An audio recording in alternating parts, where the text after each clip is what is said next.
कोलकाता के अमीर परिवार से ताल्लुक़ रखने वाले भास्कर बाबू की बहन की शादी अगले महीने होने वाली थी। भास्कर बाबू का व्यापार विदेशों तक फैला हुआ था। शादी की तैयारी अभी से ही शुरू हो चुकी थी। भास्कर बाबू अपनी बहन और अपनी माँ को कार में बैठाकर साड़ी खरीदने के लिए जा रहे थे। हालांकि भास्कर बाबू के घर पर एक व्यापारी कुछ दिन पहले ही ढेर सारी साड़ी लेकर आया था, पर भास्कर बाबू को उनमें से एक भी साड़ी पसंद नहीं आई। वजह यह थी कि एक बार भास्कर बाबू शहर से बाहर किसी काम से जा रहे थे। तभी अचानक से उनकी नज़र एक महिला पर पड़ी जो उनकी कार को रुकने का इशारा कर रहे थे। वो एक खूबसूरत औरत थी। एक तो वो खूबसूरत थी, ऊपर से उसने जो साड़ी पहनी थी वो और भी ज़्यादा सुंदर लग रहे थे। कार रुकते ही भास्कर बाबू ने उस महिला से कार रोकने की वजह पूछी तो उस महिला ने अपना नाम मिशिता बताया और रास्ते में पड़ने वाले मिशिता साड़ी सेंटर तक कार से ले जाने की आग्रह करने लगी। तो भास्कर बाबू ने उसे अपनी कार में बैठा लिया। बातों ही बातों में भास्कर बाबू ने मिशिता से उसकी साड़ी की तारीफ करने लगे और ये भी कहने लगे कि उन्हें भी एक ऐसी ही साड़ी चाहिए अपनी बहन को देने के लिए। तो मिशिता ने तुरंत ही कहा, आपको जब भी ऐसी साड़ी चाहिए हो तो आप सीधा मिशिता साड़ी सेंटर में आ जाइएगा, वहाँ आपको ऐसी और इससे भी बढ़िया साड़ी मिल जाएगी। तभी से भास्कर बाबू के निगाह में वो साड़ी बस गई। आज भास्कर बाबू वहीं पर अपनी बहन और माँ के साथ जा रहे थे। कुछ देर बाद भास्कर बाबू की कार मिशिता साड़ी सेंटर के सामने खड़ी हो गई।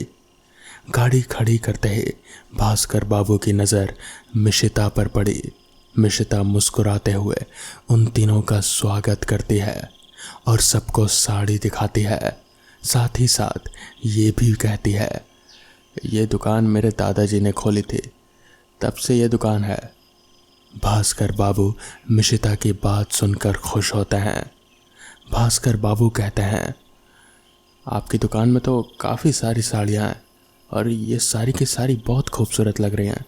मेरा तो मन कर रहा है कि साड़ी खरीद लूँ।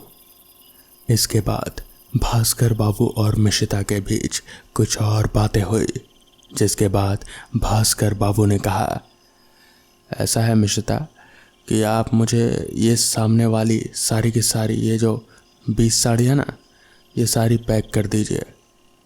बाकी अब तो यहाँ आना जाना लगा ही रहेगा। थोड़ी देर बाद मिशिता साड़ी पैक करके भास्कर बाबू को मुस्कुराहट के साथ दे देती है। भास्कर बाबू भी मुस्कुराते हुए साड़ी लेकर अपनी बहन आरवी और अपनी माँ के साथ वापस कार में बैठकर घर को लौट जाते हैं। वो रास्ते पर काफ़ी खुश थे। उन्हें काफ़ी सारी साड़ियाँ और बहुत ही अच्छी अच्छी साड़ियाँ मिल चुकी थी। घर पहुँचते ही आरवी खुशी के मारे सभी रिश्तेदारों को अपनी साड़ी दिखाने लगती है। साड़ियों को देखकर सभी रिश्तेदारों की आंखें जैसे आश्चर्य से फटी की फटी रह जाती हैं। सभी के सभी कहने लगते हैं कि इतनी सुंदर साड़ी आज तक किसी ने नहीं देखी। उन सभी साड़ियों में एक अलग सा कोई जादू था। सब थोड़ा सा शोर मचाते हुए आरवी से एक बार पहन कर दिखाने को कहते हैं। सबकी बात सुनकर आरवी उनमें से एक साड़ी लेकर अपने कमरे में पहनने चली जाती है। बारामदे में चहल पहल बनी रहती है। सभी लोग बाकी साड़ी देखते रहते हैं। लगभग 20 मिनट के बाद आरवी अपने कमरे से दुल्हन की तरह सज धज कर निकली। धीरे धीरे अपनी पलकों को ऊपर उठाकर सामने नज़र को स्थिर करते हुए मध्यम कदमों से बरामदे की ओर आने लगी। गजब का आकर्षण, ऐसा आकर्षण जिसकी कल्पना इंसान शायद ही कर पाए। आरवी को देखकर वहाँ मौजूद सभी लोग मंत्रमुग्ध हो गए। अचानक से काफ़ी देर तक सन्नाटा छाया गया। सिर्फ आरवी की चूड़ियों और पायल की आवाज़ ही वहाँ पर सुनाई दे रहे थे। आरवी धीरे धीरे आगे आकर सबके सामने खड़ी हो जाती है और अपनी नज़रों को नीचे ज़मीन की तरफ कर लेती है। तभी आरवी को देखकर भास्कर बाबू की आंखों में खुशी के आंसू आ जाते हैं। वो काफ़ी खूबसूरत लग रहे थे। आरवी नीचे नज़र किए हुए सब कुछ सुनती रहती है। सभी लोग उसकी तारीफ कर रहे थे। तभी भास्कर बाबू कहते हैं, मैं तुमको ऐसी और भी साड़ियाँ लेते आऊँगा। तभी आरवी की सांसें सबसे तेज चलने लगती है। अचानक से आरवी अपना सिर ऊपर उठाती है। उसकी आंखें एकदम लाल हो जाती हैं और फिर आरवी के शरीर में कुछ कंपन सा होने लग जाता है। आरवी भास्कर बाबू को गुस्से में देखते हुए थोड़ी सी बदली और फटी हुई आवाज़ में कहती है, कौन आरवी? आखिरकार है कौन ये आरवी? बहुत देर से सुन रही हूँ मैं मिशिता हूँ। मिशिता नाम है मेरा। इतना कहते ही आरवी वहीं ज़मीन पर गिर जाती है और बेहोश हो जाती है। ये सब देखकर भास्कर बाबू का हाथ पांव कांपने लगता है। वो तुरंत ही अपनी कार की तरफ भागते हैं और तुरंत ही अपनी कार लेकर अपने पंडित जी के घर की तरफ तेज़ी से जाने लगते हैं। कुछ देर का सफ़र तय करने के बाद भास्कर बाबू को ये एहसास होता है कि पंडित जी के घर से पहले तो मिशिता साड़ी सेंटर पड़ता है। भास्कर बाबू यही सब सोच रहे थे। तभी अचानक उनकी कार मिशिता साड़ी सेंटर के सामने से गुजरने वाली थी। भास्कर बाबू अपनी कार सड़क के किनारे वहीं पर रोक देते हैं। सामने का नज़ारा देखकर वो पसीने से तरबतर हो जाते हैं और कपकपाते हुए हाथ से कार का दरवाज़ा खोलते हैं। बदहवास से भास्कर बाबू बगल में पान की गुमटी में बैठे हुए आदमी से पूछते हैं, भाई ये जो मिशिता साड़ी सेंटर की दुकान थी ये कब जली? देखने में तो ऐसा लग रहा है कि काफ़ी दिन पहले जली थी, जबकि मैं अभी कुछ देर पहले ही यहाँ से साड़ी लेकर गया हूँ। भास्कर बाबू की बात सुनकर गुमटी वाला मजाकिया लहजे में कहता है, क्या साहब क्यों मजाक कर रहे हैं? भास्कर बाबू गुस्से में कहते हैं, क्या मैं तुमको पागल लगता हूँ? भास्कर बाबू की बात सुनकर गुमटी वाला भास्कर बाबू से नज़र मिलाते हुए कहता है, साहब लगभग 2 महीने पहले ही इस दुकान में आग लग गई थी, जिसमें मिशिता मैडम के साथ साथ उनका पूरा परिवार जलकर मारा गया। इतना सुनते ही भास्कर बाबू तुरंत ही सड़क पर बेहोश हो जाते हैं। गुमटी वाला आश्चर्य से गुमटी के नीचे उतरकर भास्कर बाबू को देखता रहता है। भास्कर बाबू कुछ देर बाद होश में आते हैं। मिशिता को लेकर वो पंडित जी के पास जाते हैं और फिर कुछ देर बाद कुछ तंत्र विद्या करने के बाद पंडित जी की पत्नी आरवी को दूसरे कमरे में ले जाकर वो साड़ी उतरवा देती है। उसके बाद आरवी बिल्कुल सही हो जाती है। भास्कर बाबू पंडित जी से पूछते हैं कि आखिर वो सब था क्या? तो पंडित जी कहते हैं कि दरअसल मिशिता या वो जो कोई भी थी वो एक शाख चुन्नी थी। अपने उम्र से पहले किसी दुर्घटना का शिकार होती वो औरत, या यूं कहें कि अगर असमय ही किसी महिला की मौत हो तो वो अपनी अधूरी इच्छाओं को पूरी करने के लिए किसी खाली पड़े घर या फिर जंगल में निवास करती है। उसको सजना संवरना बहुत ही पसंद होता है। तो दोस्तों, ये थी आज की पहली कहानी। तो चलिए बढ़ते हैं आज की दूसरी कहानी की ओर। मैं और मेरी बचपन की दोस्त स्नेहा आज फिल्म देखने जाने वाले थे और जैसा कि लड़कियां अक्सर करती है उसे तैयार होने में लेट हो गया। हमने शाम 6:30 बजे वाले शो की टिकट ली थी थिएटर हमारे घर से आधे घंटे की दूरी पर था, पर शाम को 6 बजे के करीब ऑफिस और कॉलेज छूटने लग जाते हैं, जिस कारण काफ़ी ट्रैफिक हो जाता है और आधे घंटे दूर जगह पहुंचने में 2 घंटे लग जाते हैं। हमारा प्लान था 5:30 बजे निकलने पर हम हो चुके थे 5:48।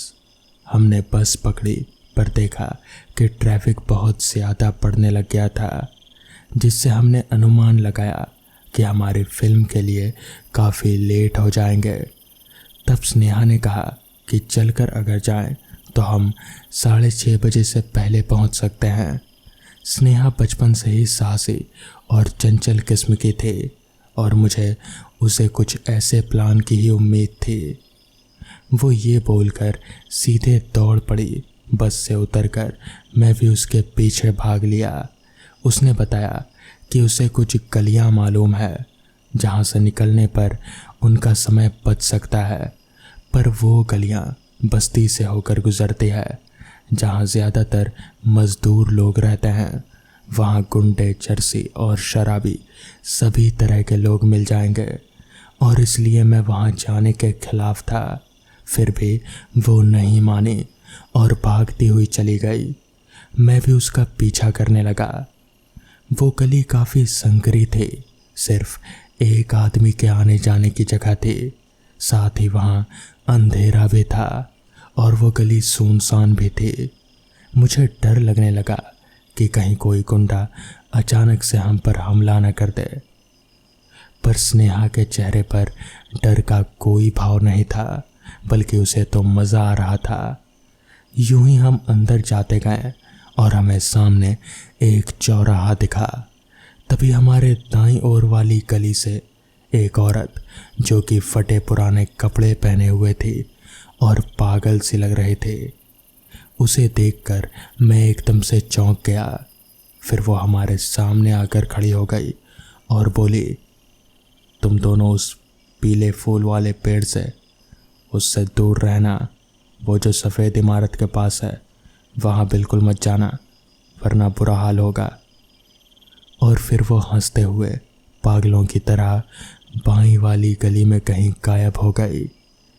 स्नेहा को ये सब सुनकर काफ़ी एक्साइटमेंट हो गई और वहीं मैं काफ़ी डर चुका था। मैं स्नेहा को वापस घर जाने के लिए बोलने लगा, पर वो नहीं मानी। आखिर हम उन गलियों से बाहर निकले और मेन रास्ते पर पहुँचे। अचानक से आसमान में काले बादल जमा होने लग गए और बिजली भी कड़कने लगी। मुझे ये किसी अनहोनी की निशानी लग रहे थे। मेरा डर बढ़ने लगा। फिर थोड़ा आगे जो मैंने देखा, उसे देखकर मैं हक्का बक्का रह गया। मुझे हमारे सामने एक सफ़ेद इमारत के पास एक पेड़ दिखाई दे रहा था जिस पर पीले फूल थे। मैंने स्नेहा को रोका और कहा कि हमें वहाँ नहीं जाना चाहिए, मगर उसने मेरी एक नहीं मानी और आगे दौड़ पड़ी। मैं भी तेज़ी से आगे बढ़ा और स्नेहा को पीछे धक्का देकर उस पेड़ के नीचे खड़ा हो गया। और तभी जहाँ मैं खड़ा था, तभी अचानक से मुझे ऐसा महसूस हुआ जैसे ज़मीन के नीचे से किसी ने मेरे पैरों को पकड़ लिया हो। पहले तो मैंने इस बात पर ज़्यादा ध्यान नहीं दिया, मगर धीरे धीरे वो पकड़ जोर होने लगी। बादल ज़ोरदार गरज रहे थे और ऐसा लगा जैसे बिजली मेरे पास ही कड़की हो। मैं डर के मारे वहाँ पर थर-थर काँप रहा था। मुझे समझ नहीं आ रहा था कि अचानक से मेरे पैर इतने भारी से क्यों होने लगे। मैंने बहुत हिम्मत करके अपना एक पैर आगे बढ़ाने की कोशिश की ताकि मैं वहाँ से निकल सकूं, मगर मेरा पैर आगे बढ़ ही नहीं रहा था। ऐसा महसूस हो रहा था जैसे कोई मेरे पैरों को पकड़ कर रखा हो और मुझे आगे बढ़ने नहीं दे रहा हो। मैंने स्नेहा को ये बात बताई। उसने मोबाइल का टॉर्च मारकर नीचे ज़मीन पर देखा, मगर वहाँ पर कुछ भी नहीं था। मगर मैं साफ महसूस कर पा रहा था कि किसी ने मेरे दोनों पैरों को पकड़ रखा है, मगर कोई हाथ या फिर कुछ भी ऐसा कुछ नज़र नहीं आ रहा था। मैं डर गया। मुझे कुछ समझ नहीं आ रहा था कि अब क्या करूं। मैं अपने पैरों को चाह कर भी आगे नहीं बढ़ा पा रहा था।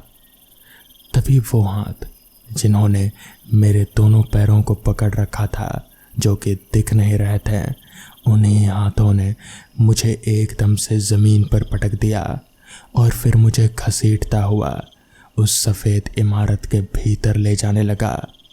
मैं घसीटता हुआ उस इमारत के अंदर जा रहा था और स्नेहा भागती हुई मेरे पीछे पीछे आ रहे थे। मुझे कुछ समझ नहीं आ रहा था कि आखिर ये सब हो क्या रहा है। मैं खींचता हुआ उस सफ़ेद इमारत के अंदर जा पहुंचा। मेरे पीछे पीछे स्नेहा भी आई। मोबाइल की फ्लैशलाइट में वो मुझे उठाने की कोशिश कर रहे थे, मगर वो हाथ मैं अभी भी अपने पैरों पर महसूस कर पा रहा था।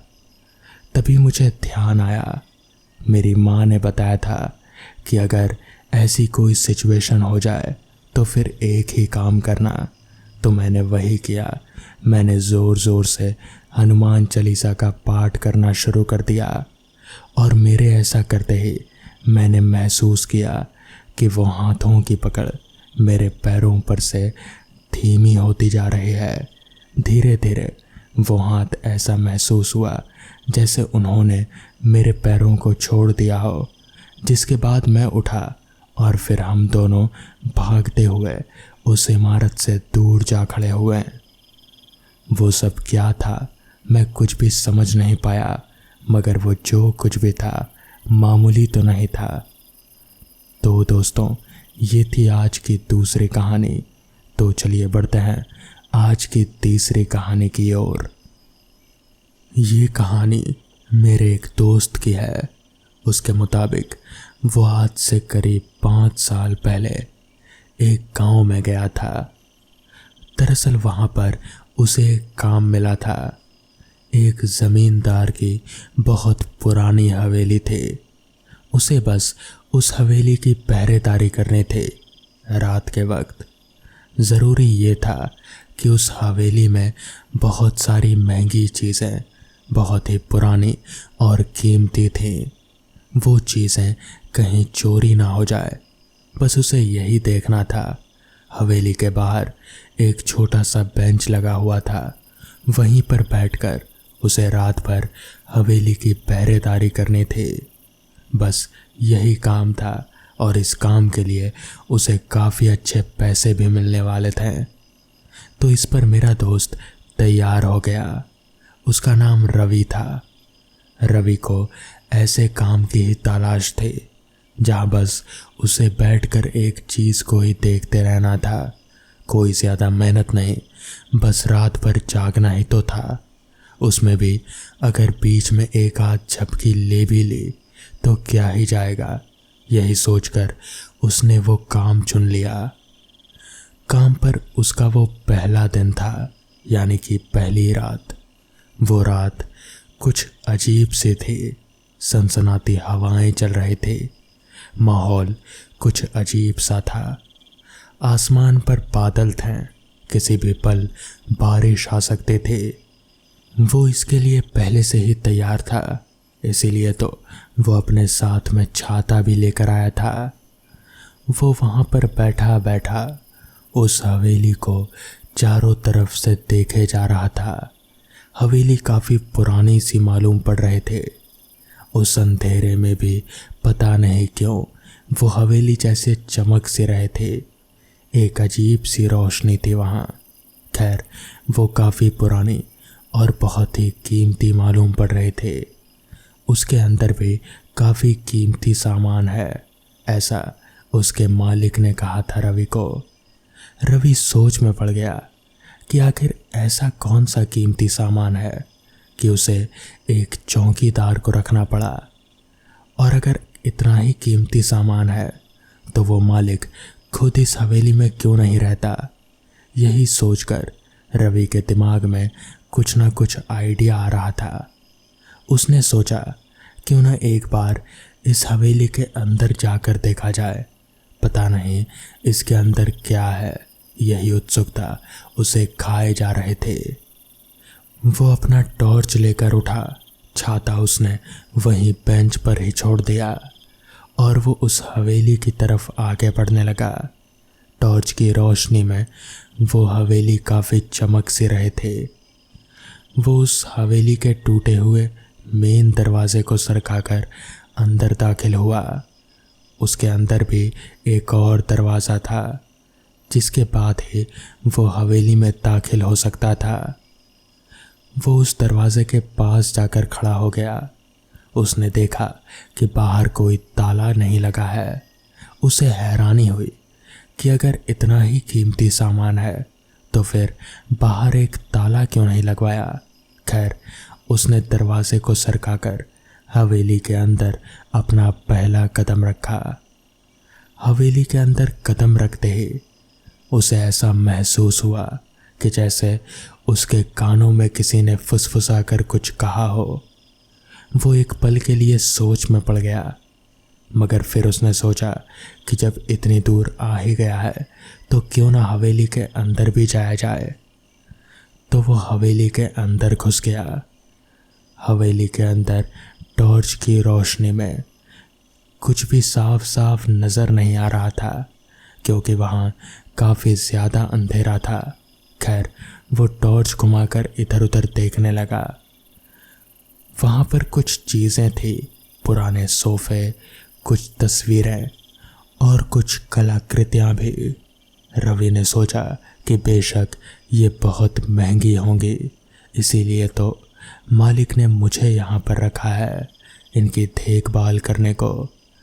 रवि ये सब सोचकर अभी टॉर्च की रोशनी इधर उधर घुमा ही रहा था कि तभी अचानक से उसके सामने एक बहुत ही भयानक सी दिखने वाली औरत आ खड़ी हुई। उसका पूरा चेहरा जला हुआ था, उसकी आंखें लाल चमक रहे थे। उस औरत को एकदम से अचानक से पाकर रवि वहीं ज़मीन पर गिर पड़ा। वो बहुत डरा हुआ था। वो घसीटते हुए दरवाजे की ओर बढ़ने लगा। वो औरत भी लगातार उसकी ओर बढ़ रहे थे, मगर तभी रवि एक झटके से उठा और वो हवेली से दरवाज़ा खोलकर बाहर निकल आया। उसने पीछे पलटकर देखा तो वो औरत बाहर नहीं आ रहे थे, वो उस हवेली के अंदर ही थे। रवि भागते भागते वहाँ से दूर जा पहुँचा। उसने इस बात का जिक्र अगले दिन उस हवेली के मालिक ज़मींदार से किया तो उसने बताया कि दरअसल बहुत पहले उस हवेली में एक घटना घटी थी जिसके बाद से वो हवेली भूतिया हो गई है। उसमें कोई भी रह नहीं सकता और उसमें बहुत से कीमती सामान भी है जिसकी देखभाल भी करनी होती है। इसीलिए उन्होंने रवि को रखा था, मगर रवि ने उसी दिन ही वो नौकरी छोड़ दी। तो दोस्तों, ये थी आज की कहानियाँ। अगर आपको ये कहानियाँ पसंद आई हो तो वीडियो को लाइक और चैनल को सब्सक्राइब करना ना भूलें। तो मैं आपका दोस्त आर्यन जल्द ही मिलूँगा आपसे ऐसी ही नई कहानियों के साथ। तब तक के लिए अपना ख्याल रखें।